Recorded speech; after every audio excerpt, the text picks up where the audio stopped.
তো আজকে আমরা যেটা পড়বো সেটা হচ্ছে তোমাদের ক্লাস 6 বা 7 এ একটা মানে স্টোরি রাইটিং এর যখন ব্যাপার থাকে তখন এই রাইটিংটা প্রচুর পরিমাণে ইম্পর্টেন্ট। বিশেষত যারা ক্লাস 6 বা 7 এ পড়ছো তাদের জন্য এই রাইটিংটা আছে।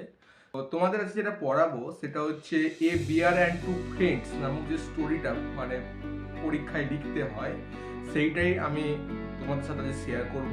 আমি তোমাদের এখানে বলেও দিচ্ছি একবার, এবং হচ্ছে আমি এটার পিডিএফটা দিয়ে দেবো। যদি কারোর মনে হয় যে না আমার পিডিএফটাই দরকার, আমি ভিডিওটা দেখবো রাখো, তাহলে ভিডিওটা স্কিপ করে যাও, তুমি পিডিএফটা নিয়ে নিতে পারো। তো দেখো, আমাদের যে গল্পটা আছে এ বেয়ার অ্যান্ড টু ফ্রেন্ডস, মানে একটা ভাল্লুক আর তার দুই বন্ধু।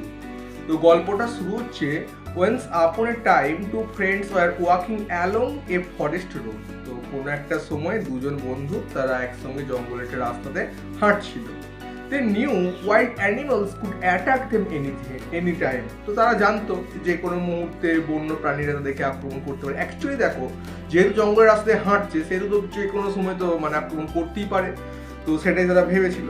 So they vowed to help each others if there was any danger. সুতরাং তারা সিদ্ধান্ত নিল যদি তাদের কোনো সমস্যা আসে তাহলে তারা কিন্তু মানে একে অপরকে সাহায্য করবে, এরকম একটা তারা প্রতিজ্ঞা করলো।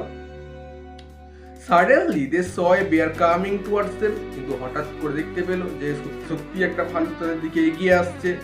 দে আর ভেরি স্কেয়ার, তারা প্রচন্ড পরিমাণে ভয় পেতে লাগলো। One friends climbed the tree, একজন বন্ধু তো ভয়ে গাছেই উঠে পড়লো, মানে ভাল্লুক রাতে বাঁচতে হবে একজন সে ভয়ে গাছে উঠে পড়লো। Other could not climb the tree, কিন্তু অপরজন তো গাছে উঠতে পারতো না, তো সে গাছে উঠতে পারলো না। হি ওয়াজ ভেরি ইন্টেলিজেন্ট, কিন্তু সে খুব বুদ্ধিমান ছিল। মানে মানুষের দেখো একটা পার্ট যদি তার খারাপ হয় সে কিন্তু অপর পার্টটা দিয়ে সে কিন্তু কাজ চালিয়ে নিতে পারবে।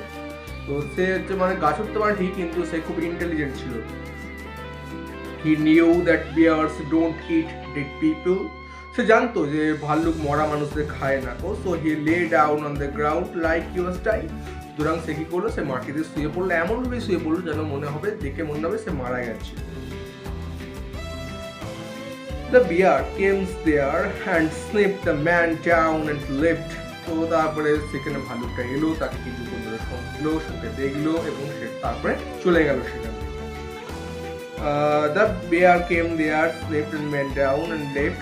After some time, the previous friends came down from the tree and asked the friends below. তারপরে সে যেই বন্ধুরা গাছে উঠে পড়েছিল সে তখন নিচে নেমে এলো আস্তে আস্তে। এসে সে এবার কি করছে দেখো, সে তার বন্ধুটাকে জিজ্ঞেস করছে, হ্যাঁ, why did the bear say to you? ওই ভালুকটা তোমায় কি বললো? He replied that a friend who lives stranger is never a friend.